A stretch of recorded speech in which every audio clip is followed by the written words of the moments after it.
জোনাক এডুকেশ্যনলৈ আপোনালোক সকলোকে স্বাগতম জনালো আসাম ডাইৰেক্ট ৰিক্ৰুটমেন্টৰ সিলেবাসৰ অনুসৰি সোশ্যাল সায়েন্সৰ আজি প্ৰথম পাৰ্টটো আপোনালোকলৈ আগবঢ়াইছো আজিৰ খণ্ডটোত ক্লাস 6 ৰ কমপ্লিট কোৱেশ্চন আনসাৰসমূহ সাধাৰণতে এমসিকিউ আকাৰে প্ৰকাশ কৰিছো যদি আপোনালোকে জোনাক এডুকেশ্যনৰ আগৰ ভিডিঅসমূহ চোৱা নাই তেতিয়াহ'লে ভিডিঅটোৰ ডেসক্ৰিপচনৰ পৰা এই খণ্ডসমূহ চাব পাৰিব আহকচোন আমি কোৱেশ্চনবোৰ ডিসকাশন কৰো কোৱেশ্চন নম্বৰ 1 পৃথিৱীৰ আনুমানিক বয়স কিমান ইয়াৰ শুদ্ধ উত্তৰটো হ'ব অপচন নম্বৰ এ পৃথিৱীৰ আনুমানিক বয়স হৈছে 4500 নিযুত বছৰ কোৱেশ্চন নম্বৰ 2 দূৰবীন যন্ত্ৰ কোনে আৱিষ্কাৰ কৰিছিল টেলিস্কোপ ইয়াৰ শুদ্ধ উত্তৰটো হ'ব অপচন নম্বৰ এ গেলিলিওৱে দূৰবীন যন্ত্ৰ আৱিষ্কাৰ কৰিছিল আৰু আৱিষ্কাৰ কৰা চনটো হৈছে 1609 কোৱেশ্চন নম্বৰ 3 চন্দ্ৰত ভৰি দিয়া প্ৰথম ব্যক্তিজন কোন চন্দ্ৰত ভৰি দিয়া প্ৰথম ব্যক্তিজন আছিল নীল আৰ্মষ্ট্ৰং আৰু তেখেতে 1969 ত চন্দ্ৰত ভৰি দিছিল আৰু তাৰিখটো হৈছে 29 জুলাই গতিকে এটো মনত থৈ দিব কোৱেশ্চন নম্বৰ 4 0 ডিগ্ৰী অক্ষাংশক কি নামেৰে জনা যায় ইয়াৰ শুদ্ধ উত্তৰটো হ'ব অপচন নম্বৰ এ 0 ডিগ্ৰী অক্ষাংশক বিষুৱ ৰেখা বুলি জনা যায় কোৱেশ্চন নম্বৰ 5 কোনে পোন প্ৰথমে পৃথিৱীয়ে সূৰ্যৰ চাৰিওফালে ঘূৰে বুলি প্ৰমাণ কৰিছিল ইয়াৰ শুদ্ধ উত্তৰটো অপচন নম্বৰ বি কোপাৰ্নিকাছে 1514 চনত সাধাৰণতে পৃথিৱীখনে যে সূৰ্যক চাৰিওফালে ঘূৰে তাক প্ৰমাণ কৰি দেখাইছিল কোৱেশ্চন নম্বৰ 6 কোন তাৰিখে পৃথিৱীৰ অৰ্থাৎ সূৰ্যৰ পৰা পৃথিৱীৰ দূৰত্ব আটাইতকৈ সৰ্বাধিক হয় অৰ্থাৎ সূৰ্যৰ পৰা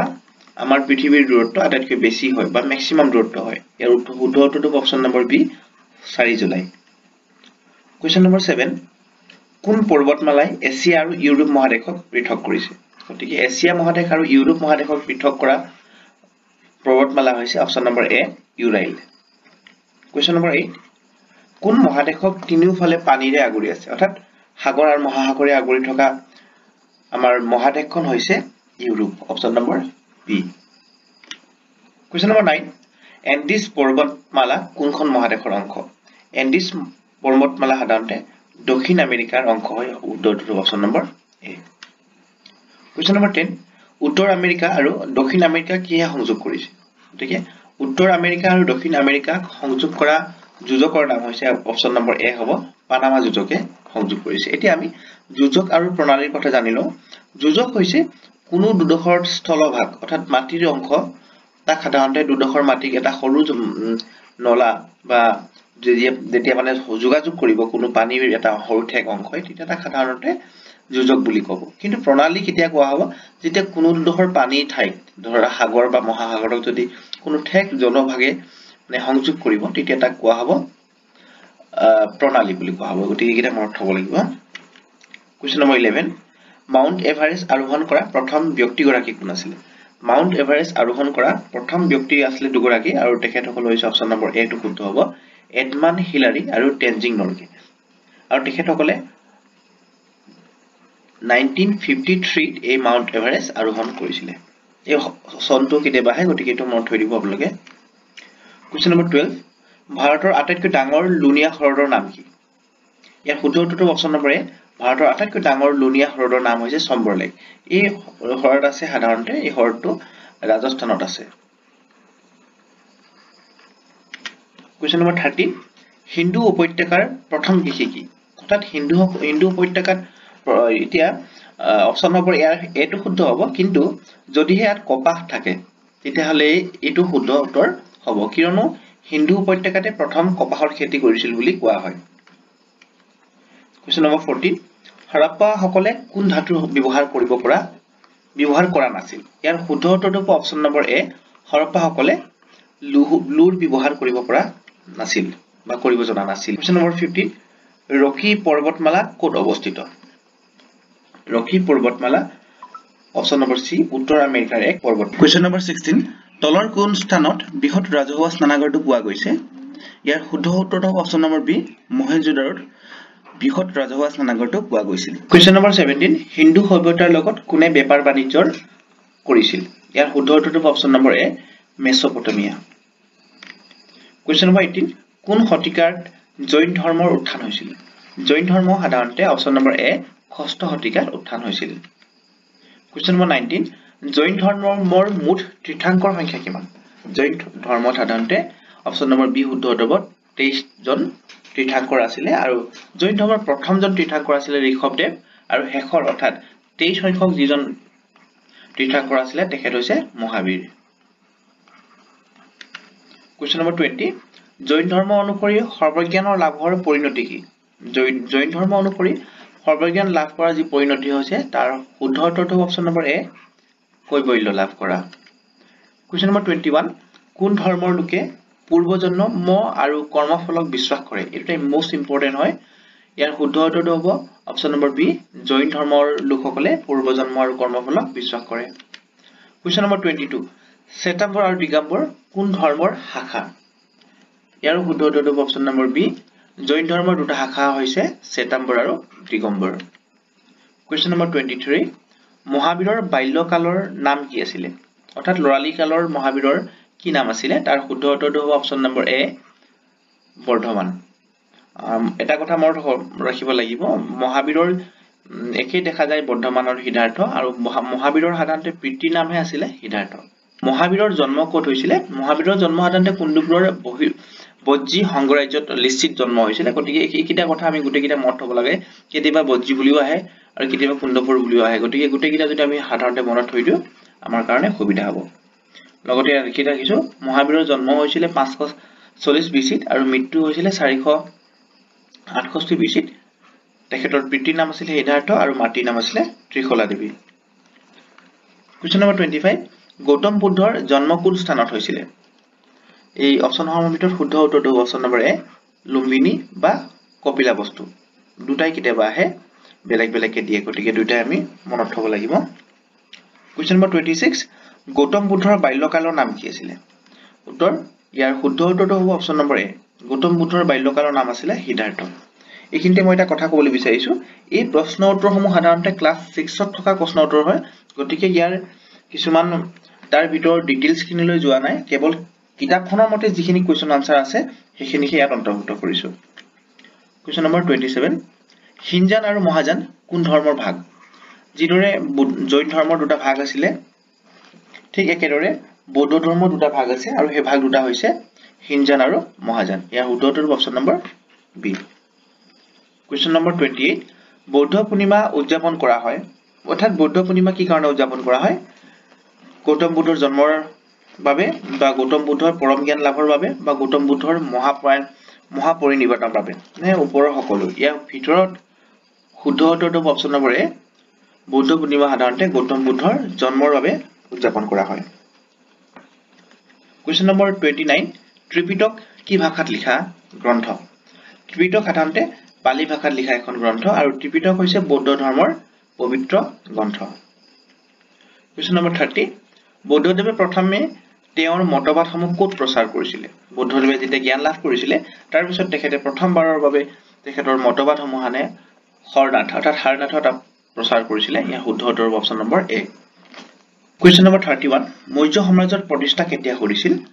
ইয়াৰ শুদ্ধ উত্তৰটো হ'ব অপচন নম্বৰ এ 324 খ্ৰীষ্টপূৰ্ব এই সাধাৰণতে যিখন ক্লাছ 6 ৰ কিতাপ আছে তাৰ অনুসৰি 324 হয় কিন্তু কোনো তথ্য অনুসৰি ইয়াৰ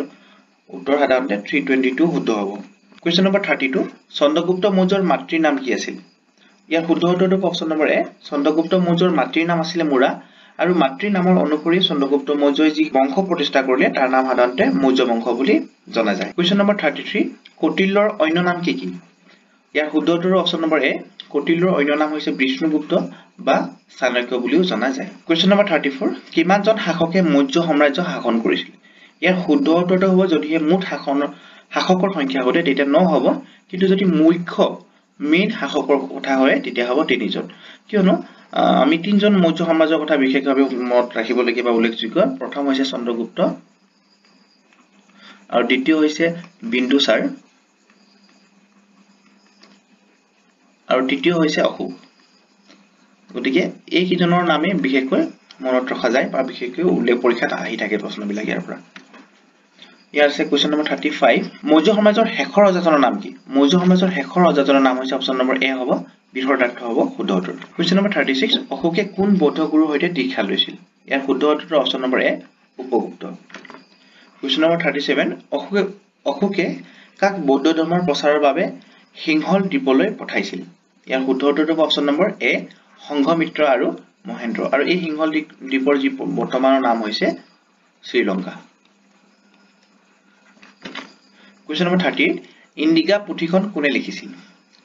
ইণ্ডিকা পুথিখন লিখাৰ লেখকজন হৈছে অপশ্যন নম্বৰ এ মেগাস্থিনিছ আৰু মেগাস্থিনিছে আছিল ভাৰতলৈ অহা প্ৰথম বহিৰাগত পৰিব্ৰাজক কুৱেশ্যন নম্বৰ 39 হাঁচি স্তূপ কোন ৰাজ্যত অৱস্থিত সাঁচি যেটো হাঁচি স্তূপ বুলি কয় তাক সাধাৰণতে অপশ্যন নম্বৰ এ মধ্য প্ৰদেশত অৱস্থিত কুৱেশ্যন নম্বৰ 31 মৌৰ্য সাম্ৰাজ্যৰ প্ৰতিষ্ঠা কেতিয়া কৰিছিল ইয়াৰ শুদ্ধ উত্তৰটো হ'ব অপশ্যন নম্বৰ এ 324 খ্ৰীষ্টপূৰ্ব এয়া সাধাৰণতে যিখন ক্লাছ 6 ৰ কিতাপ আছে তাৰ অনুসৰি 324 হয় কিন্তু কোনো তথ্য অনুসৰি ইয়াৰ উত্তৰ সাধাৰণতে 322 শুদ্ধ হ'ব কুৱেশ্যন নম্বৰ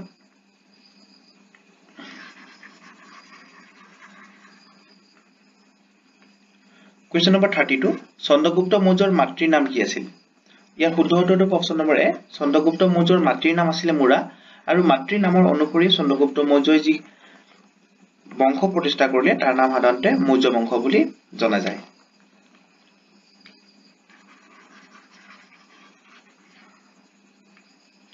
Question number 33 কৌটিল্যৰ অন্য নাম কি কি ইয়াৰ শুদ্ধ উত্তৰটো অপশ্যন নম্বৰ এ কৌটিল্যৰ অন্য নাম হৈছে বিষ্ণুগুপ্ত বা চাণক্য বুলিও জনা যায়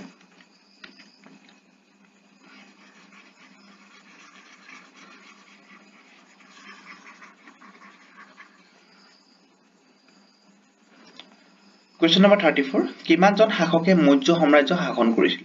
ইয়াৰ শুদ্ধ উত্তৰটো হ'ব যদি মুঠ শাসকৰ সংখ্যা হয় তেতিয়া 9 হ'ব কিন্তু যদি মুখ্য মেইন শাসকৰ কথা হয় তেতিয়া হ'ব 3 জন কিয়নো আমি 3 জন মৌৰ্য সাম্ৰাজ্যৰ কথা বিশেষভাৱে মনত ৰাখিবলগীয়া বা উল্লেখযোগ্য প্ৰথম হৈছে চন্দ্ৰগুপ্ত আৰু দ্বিতীয় হৈছে বিন্দুসাৰ আৰু তৃতীয় হৈছে অশোক গতিকে এই কিজনৰ নামে বিশেষকৈ মনত ৰখা যায় বা বিশেষকৈ উল্লেখ পৰীক্ষাত আহি থাকে প্ৰশ্নবিলাক ইয়াৰ পৰা ইয়াৰ আছে কোৱেশ্চন নম্বৰ 35 মৌৰ্য সাম্ৰাজ্যৰ শেষৰ ৰজাজনৰ নাম কি মৌৰ্য সাম্ৰাজ্যৰ শেষৰ ৰজাজনৰ নাম হৈছে অপশ্যন নম্বৰ এ হ'ব বৃহদাৰ্থ হ'ব শুদ্ধ উত্তৰ কোৱেশ্চন নম্বৰ 36 অশোকে কোন বৌদ্ধ গুৰুৰ হাতত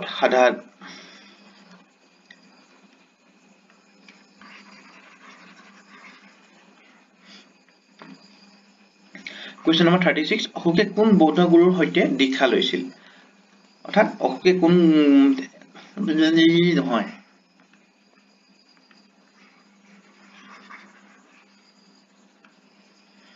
Question number 36 অশোকে কোন বৌদ্ধ গুৰুৰ সৈতে দীক্ষা লৈছিল ইয়াৰ শুদ্ধ উত্তৰটো অপশ্যন নম্বৰ এ উপগুপ্ত Question number 37 অশোকে কাক বৌদ্ধ ধৰ্মৰ প্ৰচাৰৰ বাবে সিংহল দ্বীপলৈ পঠাইছিল ইয়াৰ শুদ্ধ উত্তৰটো অপশ্যন নম্বৰ এ